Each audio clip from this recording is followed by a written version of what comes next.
Sermão São João Maria Vianney, o Cura d'Ars. Não somos nada por nós mesmos sobre as tentações. As tentações são necessárias para que possamos perceber que não somos nada por nós mesmos.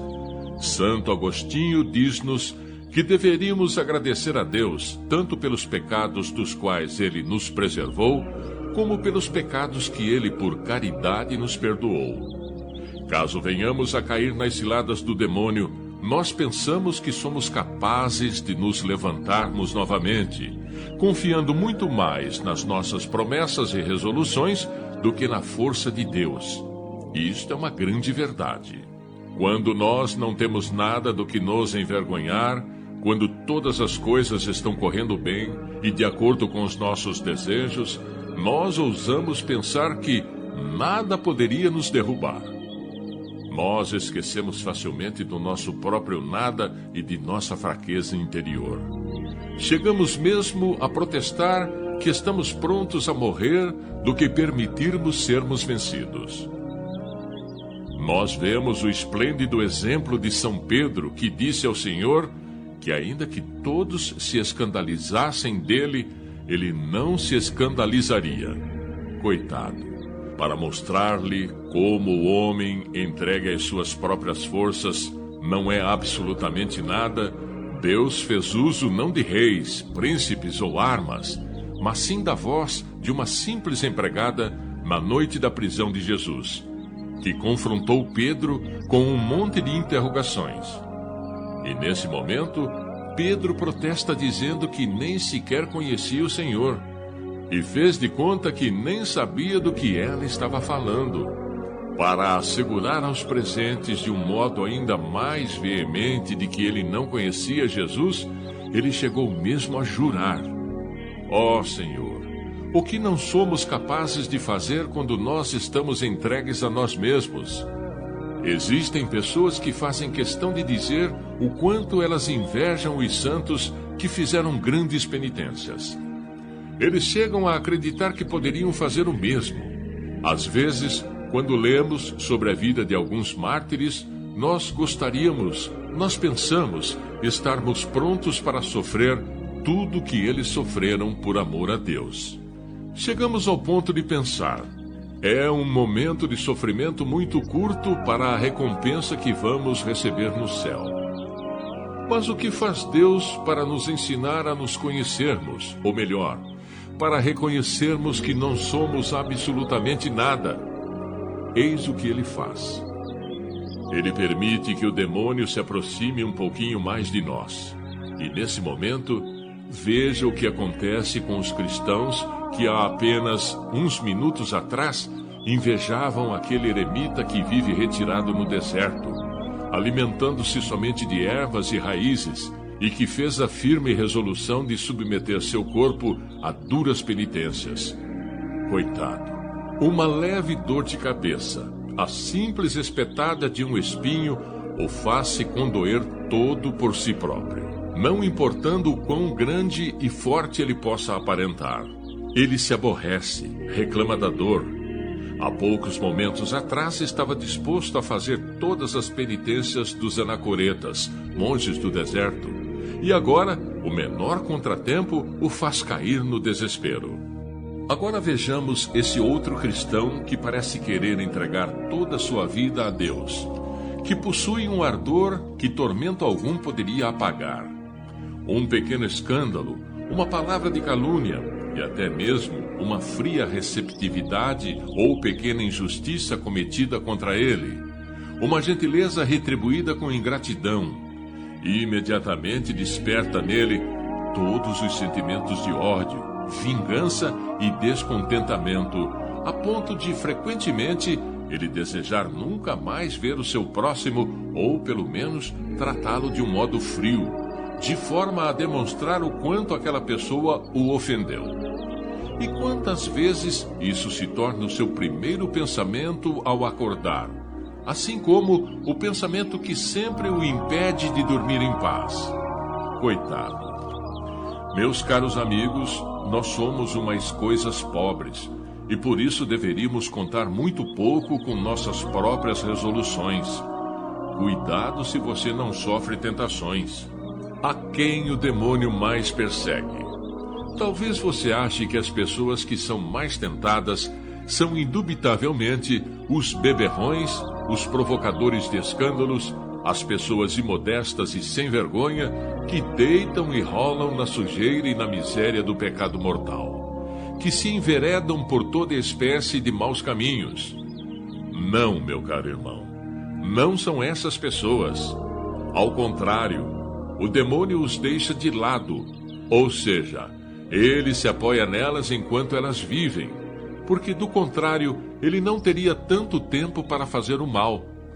Isso porque, quanto mais tempo essas pessoas viverem, mais seus maus exemplos arrastarão outras almas para o inferno. De fato, se o demônio tivesse perseguido esse velho companheiro obsceno e sem vergonha, ele teria encurtado a duração de sua vida em 15 ou 20 anos, de forma que ele não teria destruído a virgindade daquela garota ali, seduzindo-a para a inominável mira de suas indecências.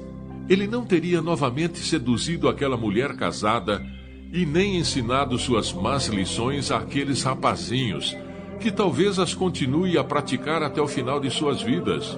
Se o demônio tivesse incitado a este ladrão ali na frente a roubar em tudo quanto é a ocasião, ele teria ido acabar na forca e não teria tempo para induzir seu vizinho a seguir seu mau exemplo.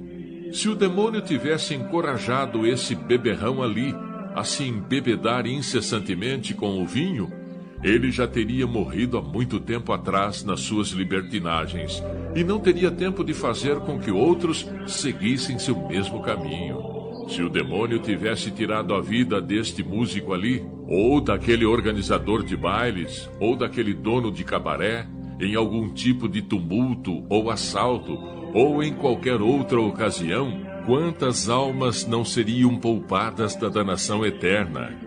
Santo Agostinho nos ensina que o demônio não importuna muito essas pessoas. Pelo contrário, ele até as despreza e cospe sobre elas. Assim você me perguntaria, então quem são as pessoas mais tentadas? São estas, meus caros amigos. Observem-nas atentamente. As pessoas mais tentadas são aquelas que estão prontas, com a graça de Deus, a sacrificar tudo pela salvação de suas pobres almas, que renunciam a todas as coisas que a maioria das pessoas buscam ansiosamente. E não é um demônio só que as tenta, mas milhões de demônios procuram armar-lhes ciladas. Uma vez, São Francisco de Assis e todos os seus religiosos estavam reunidos numa área plana e aberta, onde eles tinham erguido algumas choupanas de palha. Buscando um meio de fazer com que todos fizessem penitências extraordinárias, São Francisco ordenou que fossem trazidos todos os instrumentos de penitência, e seus religiosos os trouxeram aos feixes. Nesse momento, havia um jovem homem a quem Deus concedeu a graça de poder ver o seu anjo da guarda. De um lado, ele viu todos esses bons religiosos que buscavam satisfazer sua sede por mais penitências, e do outro, o anjo permitiu-lhe ver uma legião de 18.000 demônios que estavam se reunindo em conselho para ver de que modo eles poderiam subverter esses religiosos pela tentação. Um dos demônios disse: "Vocês não percebem mesmo. Esses religiosos são tão humildes. Ah, que virtude espantosa! São tão desapegados de si próprios, tão apegados a Deus. Eles possuem um superior que os guia, de forma que é impossível ser bem-sucedido em qualquer ataque que façamos a eles. Vamos esperar até que o superior deles morra, e então introduziremos entre eles jovens sem nenhuma vocação, que trarão um certo relaxamento de espírito para a ordem, e aí sim nós os venceremos." Mais tarde, quando esse homem entrou na cidade, ele viu um demônio sentado sozinho no portão de entrada da cidade, e que tinha a tarefa de tentar todos os habitantes daquele lugar.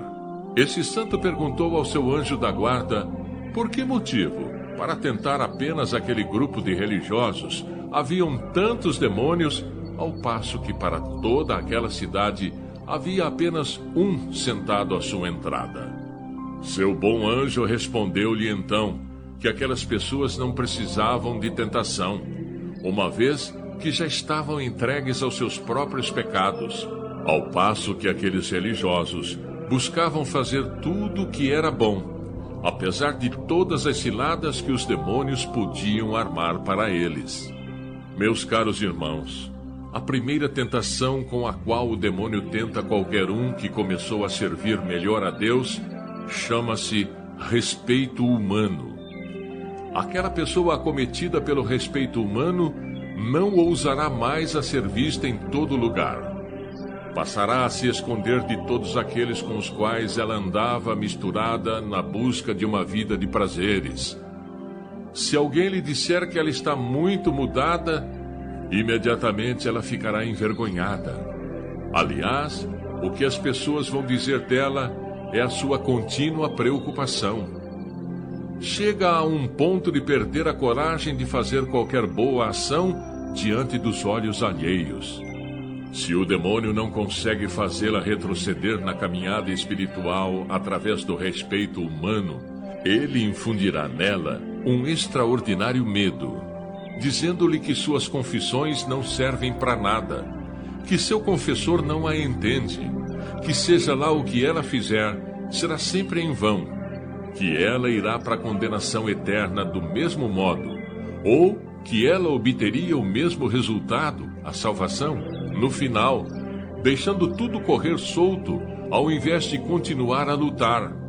Afinal, as ocasiões de pecado já demonstraram ser demais para ela.